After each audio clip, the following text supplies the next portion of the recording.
আজকে আসছি আমরা বাজারে। এখন ভাইয়া আর আমি এখন একটা ফল কিনবো। ফলটা অনেক মজা খেতে, এটার নাম হচ্ছে টিপা ফল। আমি একটু দেখাই আপনাদের। নিচ্ছি কি টিপা ফল। কত 80 টাকা না? হ্যাঁ, এখানে আসি। এটা খাই দিই। টিপে নরম করতে হবে, বাবা হাতে টিপতে হবে। আচ্ছা, নাকি নিজে হাতে টিপে টিপেই নরম করতে হয়? এমনি পাকা থাকে না? না না না, তাহলে মজা লাগবে না। টিপে নরম করতে হবে না? একটু তুলতুলা করবেন, তাহলে এটা ফ্রেশ লাগবে, দিতে আমার কস কস লাগবে। রাবার পছন্দ। এখন চলে আসছি কাঁচা বাজার। তিতা পাট শাকটা কিনবো আজকে একটু। তিতা পাট শাকটা, হ্যাঁ। মাছের বাজার, মাংসের বাজার, সব বাজার ঘুরবো আজকে আমরা। বাজারে চলে আসছি। আগে 1200 টাকা। মাছ, রূপালী ইলিশ।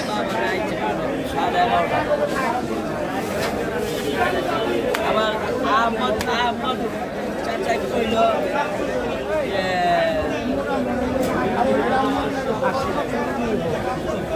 এটা কত কেজি পড়বে?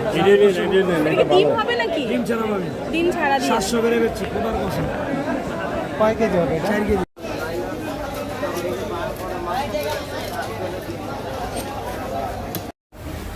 মুরগি কেনা শেষ। এখন হচ্ছে মুরগি কাটাকাটি চলছে। তো এই পরিমাণে বাজে এসছে চামড়া যেন থাকে, কিছু হাঁস নিয়ে যাই।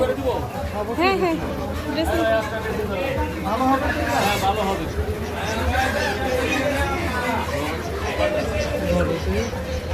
বাজার করতে এসে কি একটা অবস্থা, বিশেষ করে মাছ আর মুরগির দোকানে গেলে অটোমেটিকলি বমি চলে আসে। নিছো মুরগি? দেশিগুলো কি গোটা নিছো? গোটা নিছো না? গোটাই ভালো। কত কাকু?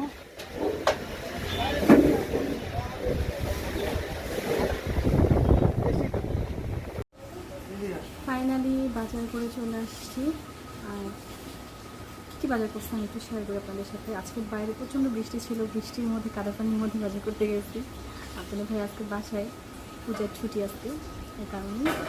আর আমার আম্মু আসছে যেহেতু, এই না আগে আবার রেখে গেছি। তো চলেন দেখি কী কী বাজার করছি একটু শেয়ার করি। আজকে স্পেশাল খাবার হবে, সেটা হচ্ছে হাঁসের মাংস রান্না হবে। দেশি হাঁস বললো তো, দেশি চাই না কি হবে, তবে হচ্ছে মানে কি বলবো, তেল হবে প্রচুর, দেখে বোঝা যাচ্ছে। আর সাথে আছে এখানে হচ্ছে মুরগির মাংস নেওয়া হচ্ছে রোস্টের জন্য। আবার এখানে হচ্ছে দেশি মুরগি নেওয়া হচ্ছে